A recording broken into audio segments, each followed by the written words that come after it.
I made this video because I heard flash photographers are making these comments about natural light photographers. They think they have the best light in the business, but it's overexposed. No, you couldn't get the sky to be blue. There are 30,000 shades of blue in the sky, and not one of them wants to be white. If you can just get flash, you'll get it all in there. Then you ask, why don't you use flash?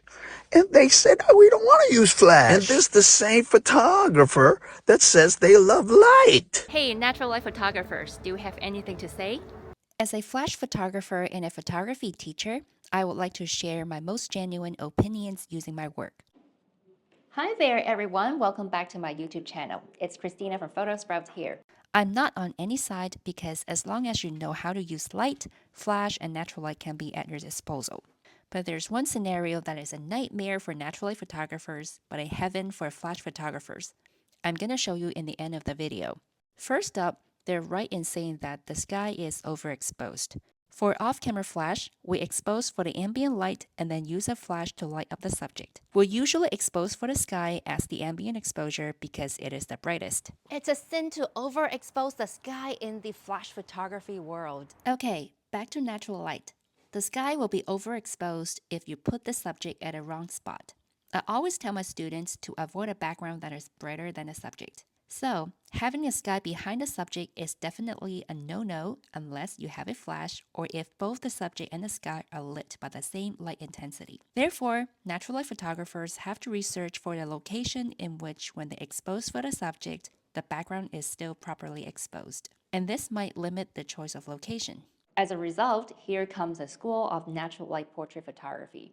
It is called the light and airy portrait style. These images are very bright and have very little shadows and contrast, and that's why they're called light and airy photos. Personally, I choose to shoot light and airy portraits for some family clients. This is because light and airy portraits are fresh, clean, and conveys a sense of unity, and this is perfect for families. As I expose for the subject, the background is only slightly overexposed, but not being washed out. But the sky is definitely overexposed without a flash because it is brighter than any other element in a photo. Therefore, I try to have only 10 to 20% of the frame that is the sky. Having too much blank sky in the frame, say over 30%, is definitely a mistake. By the way, a flash is not needed to shoot light and airy photos because it won't fit in a party. And I have explained why in my online portrait class. However, if the photographer placed the client in a wrong location thinking that she's doing light and airy portrait style, the result can be disastrous rather than light and airy. For example, if they place the client against a very bright background, it will be a nightmare. And this is exactly why natural light photographers got teased by flash photographers. But it's overexposed. So, promise me, natural light photographers, if you want to do light and airy portrait style, do it in the proper way. Good boy. And by the way, please subscribe to my YouTube channel so that you won't be missing out any useful photography knowledge. And this one is heavily loaded with lighting information, and you might need time to digest. As you move forward, you'll learn the fundamental logic of why people use natural light and off-camera flash. Second, flash photographers think that natural light photographers will not be able to shoot before 6 p.m. Their argument is the background is lit by harsh light and there's also color cast on a face, unless we have a flash to overpower the ambient light. But I think they are partly correct. It is still possible to shoot nice portraits before 6 p.m. if the photographer is able to find a location in which the background is properly exposed and with no color cast when she exposes for the subject. And this is usually in an open shade. And that means natural light photographers can only work in a shade in the mid-afternoon. But a flash photographer is unconstrained because the photographer can shoot anywhere outside an open shade. So my opinion is off-camera flash gives more flexibility in terms of the time and the location of the photo shoot. It is better to learn both sides of the world to master your craft. Take me as an example.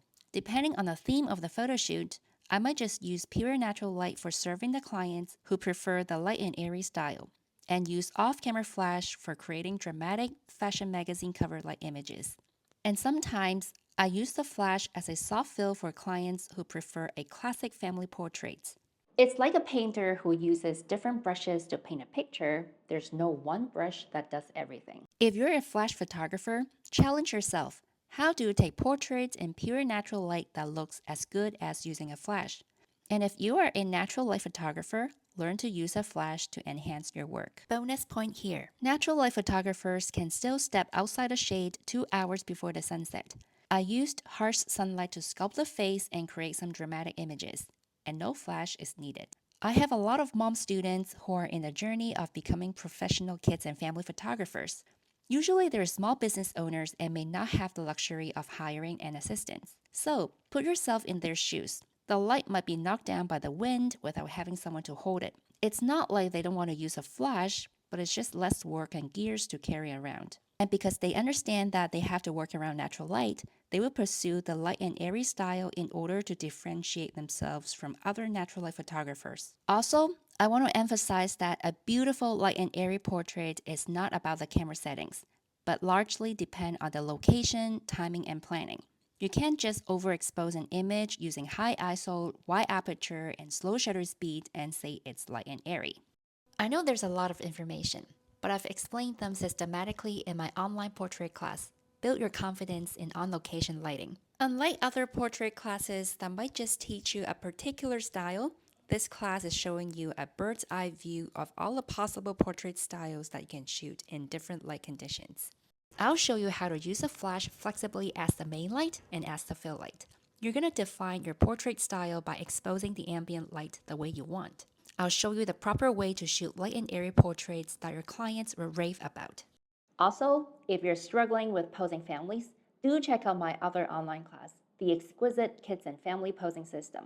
I want you to become a professional and look effortless when you pose kids and their parents. Your clients can definitely tell the difference between a pro and an amateur. After taking this class, you'll never run out of posing ideas when you work with kids and families. You'll also be able to see or correct any pose or the misplacement of hands that doesn't enhance the overall composition. The best thing is, you'll be able to work fast and come up with many varieties of photos for your clients to choose from. That means you're going to up your sales. Now, let's see the one situation that is a nightmare for natural light photographers, but a heaven for flash photographers. Okay, look at that beautiful lake. And here, this is where I want to use as the background. I'm gonna ask Chloe to stand here in the shade so that she won't be affected by the ambient light. And the background is so bright. If I expose for Chloe, the background will be all washed out. But if I do the opposite, Chloe will be underexposed. So I will use a flash. And here, remember, when the background is brighter than the subject, you have to use a flash. And I do not want you to see the flash as a solution. You should actively find these locations so that you can use a flash to create dramatic portrait. All right, let me bring the light in. So if I shoot from this angle, I'll see more orange color in the background. I exposed the ambient light the way I want, just like this. And then I turned on the flash and adjusted the power to get my subject exposure. This is the final image. In general, I think there's really no right or wrong whether you use a flash or pure natural light. But if the background is brighter than the subject, then definitely it's a nightmare to shoot in pure natural light. But the same situation that natural light photographers tend to avoid is exactly where flash photographers want to find. Therefore, I'll advise natural light photographers to use a flash to turn a seemingly harmful situation to your advantage. If you still prefer to use natural light in this situation, no problem. Just turn the model around so it becomes an open shade. So when you expose for the model, the background is also properly lit. A flash can still be added here for artistic purpose as you underexpose the ambient light. Okay, I know you're gonna ask, why is the background so much overexposed? This is because I expose for myself and I don't have a continuous LED light in front of me. So, what are your thoughts? Tell me in the comments down below and remember to follow PhotoSprouts. I'll see you next time. Thank you so much for watching. Bye-bye! We're PhotoSprouts photography workshops in San Francisco and Palo Alto. Equipment is provided for beginners so that they don't have to buy a camera to come to a photography class.